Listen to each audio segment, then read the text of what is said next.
스님, 오늘은 경북궁 나들이에 많은 정법 가족분들이 한복을 입고 참석을 하셨습니다. 참 보기가 좋았습니다. 더불어 최근에는 젊은이들도 한복을 많이 대여해서 입고 사진도 찍곤 합니다. 앞으로 한복 바람이 불 것 같은 예감이 듭니다. 그렇다면 한복을 입는 바른 자세는 무엇이며 앞으로 우리 국민들이 한복을 차용하는 것이 맞는지도 여쭙고 싶습니다. 예. 오늘 지금 한복을 입었죠. 1년 내내 한복을 입을 수 있는 자격을 갖춘 사람, 1년 내내 한복을 입고 살 수 있는 자격을 갖춘 사람 없습니다.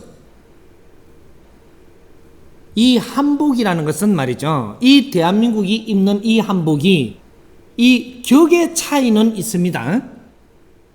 상층이 입는 한복이 있고 중층이 입는 한복이 있고 하층이 입는 한복이 따로 있는 거예요. 그러면 상층이 입는 한복을 입으면 어떻게 해야 되냐? 내가 그걸 누리는 만큼 백성을 아끼고 사랑해야 된다. 그걸 아끼지 않고 사랑하지 않는 게 한복을 입고 뽐내고 돌아다녔다. 너는 그만큼 책임져야 되는 이 일들이 돌아옵니다. 아픔이 오죠. 내 집안에 아픔이 오는 게 그런 것들이다, 이 말이죠. 우리가 기업을 하면서 누리는 게 위에서 사장님이고 이모니고 이런 분들이 누리는 게 있다면 너의 아래 사람들을 보살펴야 될 의무 또한 주는 것이다. 그걸 의무를 행하지 않고 그것만 누렸다면 그 아픔도 너희들한테 돌아간다. 너가 보살피지 않고 그 사람들을 방치해 줘가지고 이 사람들이 그 속에서 아픔을 겪어갖고 힘들었다면 그것이 너한테로 다시 돌아가니라. 이래서 기업들이 망하는 이유가 그게 있고 기업들의 집안들이 어려워지는 이유가 그게 있고 병들이 희한한 게 와가지고 쫓아다녀야 되는 일들이 그게 있다, 이 말이죠. 똑같은 겁니다. 우리가 의복을 바르게 입는다라는 것은 자세도 바르게 해야 되는 의무가 있다. 우리가 의복을 잘 갖추어 입는다라는 것은 경제도 그만큼 많이 들어가고 이 사람들이 활동하는 데에 이런 품위 있는 활동을 해야 되고 이것들은 같이 동반되는 것이다. 그 다음 중간쯤 되는 옷차림새를 하는 분들, 이런 분들은 중간에 중산층의 역할을 해내야 된다. 그걸 못하면 전부 다 그 집안에 어려움이 들어간다. 자연은 0.1mm도 틀리게 운영을 안 했습니다. 우리가 모르고 지금 이런 환경들을 함부로 접하고 함부로 우리가 해야 될 일들은 의무를 행하지 않고 방치한 만큼 우리한테 어려움이 온 겁니다. 어려움이 온 데는 분명히 이유가 있다. 0.1mm도 틀리지 않게 의무가 있다. 그 이유가 분명히 존재한다, 이 말이에요. 그런데 우리는 그걸 모르고 살았던 거예요. 이걸 낱낱이 가르쳐 주려고 이 사람이 나온 겁니다. 이 사람은 대자연의 법칙을 공부한 사람입니다. 인간이 살아나가는 모든 환경을 공부하고 나온 사람이에요. 바르게 사는 것과 틀리게 사는 것이 무엇임을 정확하게 공부해 나온 사람이에요. 그래서 지금 가르치는 겁니다. 조금 우리한테 뭔가 혜택을 준다라는 것은 의무까지 같이 주는 것이다. 그 의무를 행하지 않았을 때 내한테 아픔이 오는 것이다. 그래서 우리가 다 힘들어지고 있는 겁니다. 이제는 이걸 바르게 잡아야 될 때입니다. 이 나라의 인구가 몇십 년 만에 딱 배부르습니다. 정확하게 인구가 배부르습니다.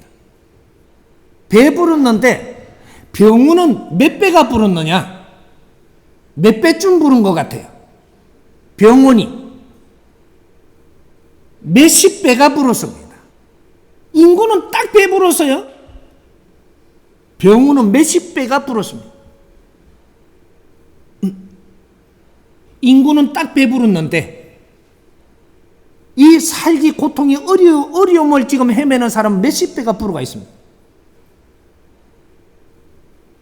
이 무엇을 이야기하느냐? 잘못 살고 있다 이 말이죠. 엄청난 일이 지금 일어나고 있는 겁니다. 여기에서 또 우리가 어려운 사람을 많이 본다라는 것은 우리가 또 어려워질 것이다 이 말이죠. 그 환경을 우리가 지금 몸소 보고 느끼고 있다면 이것 또한 엄청나게 어려움이 지금 올 거를 예고하는 겁니다. 빨리 정신들 차려야 됩니다. 조금 힘들더라도 지금이라도 노력해야 된다. 안 하면 안 됩니다. 우리가 의복 입는 것도 똑같습니다. 지식인들이 자기 몫을 해야 되듯이 또 지도력을 가진 사람들이 자기 몫을 해야 되듯이 의복을 우리가 갖추는 사람도 자기 몫을 해야 됩니다. 대한민국이 조선시대의 의복이 우리한테 이게 발전해 나온 것은 그 안에 의미가 있다 이 말이에요. 그래서 앞으로는 우리가 전부 다 한복들을 잘 챙겨 입고 사는 이 날짜가 1년에 더 많은 날이 될 수 있기를, 우리가 한복을 차려 입고 우리가 나들이도 할 수 있고 생활도 할 수 있는 일이 1년에 우리가 한두 번밖에 못 한다면 이것이 많은 시간이 그렇게 할 수 있도록 우리가 만들어내야 된다 이 말이죠. 한복을 입고 생활을 한다는 것은 뭔가 일하는 게 노동을 하고 있지 않다 이 말이죠. 뭔가 자꾸 지도력을 가지고 올라가고 있는 것이다.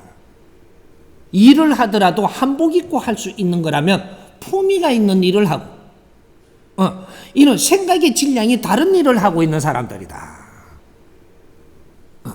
그래서 앞으로 한복 바르게 잘 입기 운동도 이 사람이 이끌고 나갈 것이고, 우리 국민들이 한복을 잘 입는다라는 것은 우리 국민들이 살기가 지금 좋아지고 있다는 소리입니다. 한복을 입어도 말이죠, 우리가 잘 입어야 되지 무조건 입었다고 한복이 아니다 이 말이죠. 한복은 맞죠? 꼴이 무서워집니다. 한복도 갖출 걸 갖추어 입었느냐, 안 그러면 껍데기는 벗고 속에 것만 입었느냐, 뭐 이런 것들이 다른 거죠. 한복을 바르게 잘 입는 방법들, 계절마다 입는 법이 다르고 한복만큼 유행이 많이 타는 게 또 없습니다. 그건 굉장히 까다롭습니다. 한복은. 그래서 한불에 못 입는 거죠. 아래 사람을 많이 거닐고 있다면 늘 한복 입고 살아도 되게끔 되어 있습니다. 우리는 일을 하는데 상층의 일을 하면 이 사람이 바르게 살고 즐겁게 아주 이렇게 행복하게 살려면 그 밑에 일하는 사람도 있어야 되고 그 밑에 일하는 사람도 있어야 되고, 요렇게 잘 나열대가 이걸 잘 거니는 사람이 여기에 즐겁고 행복하게 살고 있는 겁니다. 돈 많다고 해서 행복하게 살 수 있는 게 아니고 즐겁게 못 삽니다. 내 아래 사람들을 잘 거닐고 있는 사람이, 이 사람은 아주 어렵지 않게 삽니다. 내가 할 거를 잘하고 그 밑에 사람들이 할 걸 잘하고 그 밑에 사람들이 할 게 잘 하게끔 팀을 잘 만들어서 이끌고 갈 줄 알아야 된다. 여러분들이 왜 지금 나는 소질도 있고 재주도 있는데 지금 뭔가 하는 게 잘 안 되냐? 팀이 없다. 팀이 없습니다. 내가 어느 수준으로 살려면 그 밑에 팀이 이렇게 피라미드로 이렇게 관리를 하고 있어야 됩니다. 내 밑에 사람이 이 관리할 사람이 없다면 너는 절대로 네 멋대로 뭔가를 할 수가 없다. 하는 것마다 어렵게 하기 때문에 일이 잘 안 되는 것이다. 앞으로 팀을 잘 꾸려야 돼. 그러면 팀을 잘 이끌고 나갈 수 있는 이런 선봉자가 잘 나와줘야 되고, 그렇게 하면 전부 다 어려움이 없습니다.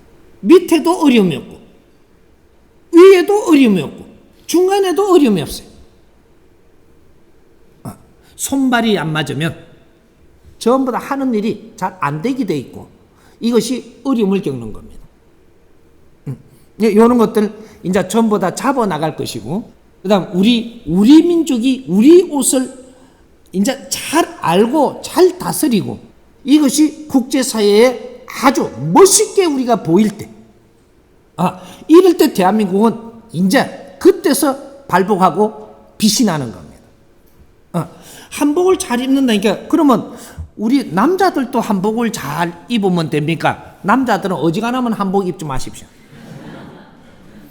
한복은 머리 끝부터 해갖고 발끝까지 맞아야 바르게 입은 겁니다. 신발도 바르게 신어야 되고 그 한복을 입기 위해서는 그 머리도 그 한복에 맞아야 되는 거예요. 지금 전부 다 짝재기를 입고 있다 이 말이죠. 그렇게 이제 이런 것들이 있으니까 지금 우리 남자들이 하는 일들이 지금은 양복을 잘 입어야 될 때입니다. 양복을 잘 입고 우리가 하는 일이 바뀔 때 남자들도 한복 입을 수 있습니다. 그러면 남자들은 새로운 한복이 이제 나오기 시작을 할 거예요. 왜? 과거의 우리 한복은 남자들도 머리를 전부 다 같이 한복하고 맞아 써야 됩니다. 그래서 두근도 써야 되고 이런 것들을 같이 했던 거죠. 그러니까 지금은 이 두근 쓸 사람이 없습니다. 그래서 이런 걸 빼고 나니까 그러면 어떻게 입어야 되냐? 뭐 이런 것들이 있어야 되니까 이것도 잘 개발을 지금 해 들어가야 됩니다. 우리 남자들한테도 한복이 어울리고 펑퍼짐하고 쭉 묶어갖고 다니는 거 말고 멋있고 핸섬하게 멋있어야 돼요. 홍익 인간들은 어디 내놔도 멋있어야 되는 것이다. 이제부터 멋도 갖출 줄 알아야 되고 그래야 신선이 돼요. 꾸질꾸질하면 안 된다 이 말이죠. 옷 같은 걸 잘 갖춰 입으십시오. 잘 갖춰 입으면 내 품위가 달라지고 품위가 달라질 때 그는 에너지도 달라진다. 내가 품위를 잘 갖추고 상대를 대하면 상대가 내한테 대하는 게 달라집니다. 의복은 내 얼굴이고 내 날개입니다. 그러니까 이제 의복을 신경 쓸 때가 됐다 이 말이죠. 노동만 할 때가 아니고 의복도 신경을 살살 쓸 때가 됐다. 스승님 옆에 오는 사람들이 오늘 사진 찍는다고 전부 다 쫓아왔죠. 근데 의복을 이상하게 입고 쫓아왔죠.